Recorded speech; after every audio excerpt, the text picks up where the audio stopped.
મારું નામ માલતી છે. હું દેખાવમાં ખૂબ જ સુંદર હતી. હું મારી ભાભી સાથે નાસ્તો બનાવી રહી હતી. મારી ભાભીનો નાનો ભાઈ આરવ મારી સામે બેઠો હતો. તે મારી સામે જોઈ રહ્યો હતો. હું પણ આરવને પસંદ કરતી હતી. ભાભીને ખબર નથી હું પણ આરવને પસંદ કરતી હતી. ભાભીનો ભાઈ અહીં આવતો જતો રહેતો અને તે પણ મને ખૂબ પસંદ કરતો હતો. હું 17 વર્ષની હતી ત્યારે મને આરવ સાથે પ્રેમ થઈ ગયો હતો. હું નાની ઉંમરે તેના પ્રેમમાં પડી ગઈ હતી અને તે પણ મારા માટે સમાન લાગણીઓ ધરાવી રહ્યો હતો. પણ મને ખ્યાલ ન હતો કે આ સૂરજ મારા જીવનમાં અંધારું લઈને આવશે. આજ પછી મારું જીવન સંપૂર્ણપણે બદલાઈ જશે. ભાભીનો ભાઈ 5 દિવસ અહીંયાથી આવ્યો હતો. નાસ્તો કર્યા પછી આરવ કામ પર ગયો અને ભાભી સાથે ઘરનું કામ કરે. મારા માતા પિતા હું નાની હતી ત્યારે મૃત્યુ પામ્યા હતા અને મારે કોઈ ભાઈ કે બહેન ન હતા. હું મારા માતા પિતાની એકમાત્ર દીકરી હતી. પછી મારી માતાનું સ્નાન ભાભી લઈ શકે, પરંતુ તેમ છતાં તેમણે મને ઇજ્જતની છત આપી હતી. કામ કરતી વખતે મને સામેની પણ ખબર ન પડી અને બપોર થઈ ગઈ હતી. ભાભી આરામ કરવા તેના રૂમમાં ગઈ હતી. એટલામાં જ મેં દરવાજો ખખડાવવાનો અવાજ સાંભળી. ત્યારે એવું દરવાજે ગઈ તો દરવાજે એક વિચિત્ર માણસ ઊભો હતો. તેની આંખો એટલી ખરાબ લાગતી હતી કે તેને જોઈને મારા કપડાં બરાબર કરે હું ખૂબ જ સુંદર હતી અને ક્યારેય મને આજ ખૂબ પરેશાન કરતી હતી. જ્યાં પણ જતી ત્યાં છોકરાઓ મને ધ્યાનથી જોતા. એટલા માટે જ્યારે પણ હું ઘરની બહાર જતી ત્યારે હું મારો ચહેરો છુપાવવાનો પ્રયત્ન કરતી અને તે સમય પણ હું મારી સુંદરતા છુપાવવાની કોશિશ કરવા લાગી. તે માણસ મને મારી ભાભી વિશે પૂછતો હતો. મેં દરવાજો બંધ કર્યો. હું અંદર જઈને ભાભીને બોલાવવા માંગતી હતી, પણ પેલા માણસે દરવાજા પર હાથ મૂક્યો અને કહ્યું, દરવાજો બંધ કરવાની કોઈ જરૂર નથી. હું બહારનો નથી. તે સાંભળીને મને ખૂબ વિચિત્ર લાગ્યું.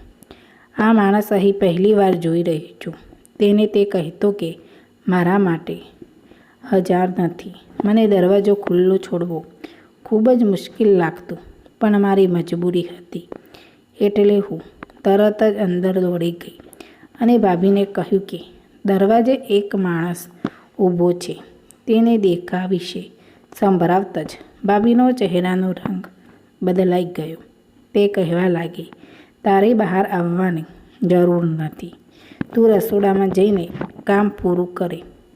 તેમની વાત સાંભળીને હું રસોડામાં ગઈ ને ભાભી દરવાજે પાસે ગયા અને પછી મને ભાભીનો ધીમો અવાજ સંભળાવવા લાગી.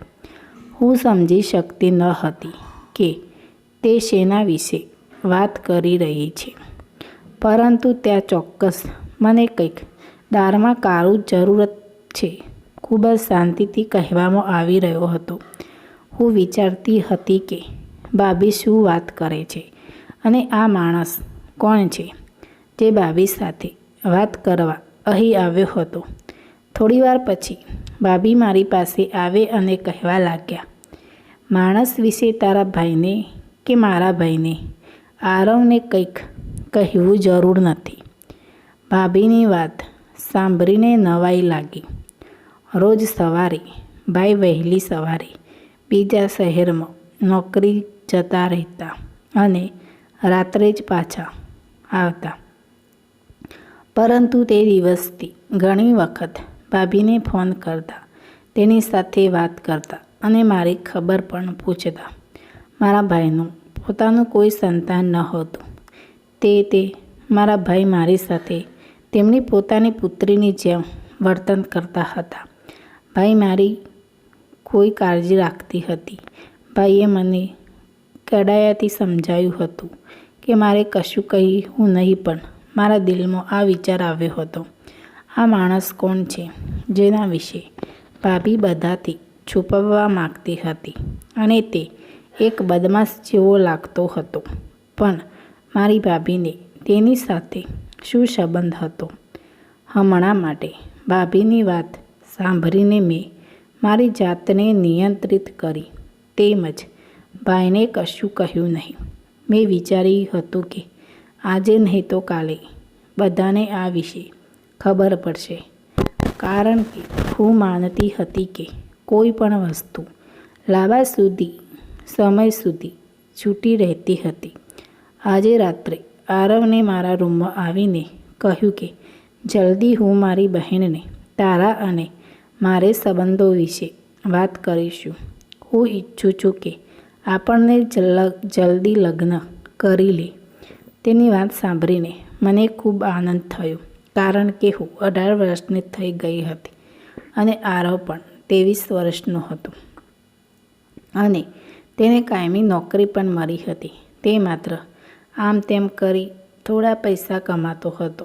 અમારા માટે આટલી જલ્દી લગ્ન કરવાનું શક્ય ન હતું, પરંતુ આરવને કહ્યું કે એવી કેટલીક બાબતો છે જેના કારણે તે જલ્દી મારી સાથે લગ્ન કરવા માગે છે. તે પોતાના માટે સારી નોકરી શોધી રહ્યો છે અને પછી તે નોકરી અને મારી સાથે બીજા શહેરમાં ઘર લઈને ત્યાં રહેશે. મને આ વિશે સારું લાગ્યું. મને તેમાં કશું વાંધો હોઈ શકે. મેં તેને કહ્યું, ભાભી સંમત થશે તો મને કોઈ વાંધો નહીં. આ સાંભળીને આરવ ખૂબ જ ખુશ થયો અને હું પણ ખૂબ શાંતિ દિવસે આમ પસાર થયો. અને થોડા દિવસો પછી માણસ ફરી અમારા માણસ ઘરમાં સીધો ઘૂસી આવે. આ વખતે ભાભી તેમના રૂમમાં બેસાડ્યો હતો અને તે મારા માટે એક સંબંધ વિશે વાત કરતાં જણાવ્યું કે તમારી નણંદ મારા છોકરાના માટે માગું લઈને આવ્યો છું. પરંતુ ભાભીને ખબર હતી કે તેમનો ભાઈ અને હું એકબીજાને ખૂબ જ પ્રેમ કરતા હતા અને તેમને તે માણસને કહ્યું કે મારા પતિ અત્યારે ઘરે નથી, એટલે હું આ સંબંધ વિચાર્યા વિના જ હું તમને જવાબ ના આપી શકું. જ્યારે મારા ભાઈ અને આરવ સાંજે ઘરે આવ્યા હતા ત્યારે મારા ભાભીએ ભાઈને મારી અને તેમના ભાઈની સંબંધની વાત કરી અને ભાઈ પણ માની ગયા અને થોડા દિવસોમાં અમારી સગાઈ થઈ અને બીજા અઠવાડિયામાં લગ્ન પણ નક્કી કરી દીધા. અને હવે હું અને આરવ બંને ખૂબ ખુશ હતા અને ભાઈ ભાભીએ મારી મમ્મી પપ્પાની ખોટ ક્યારેય પણ પડવા નથી દીધી.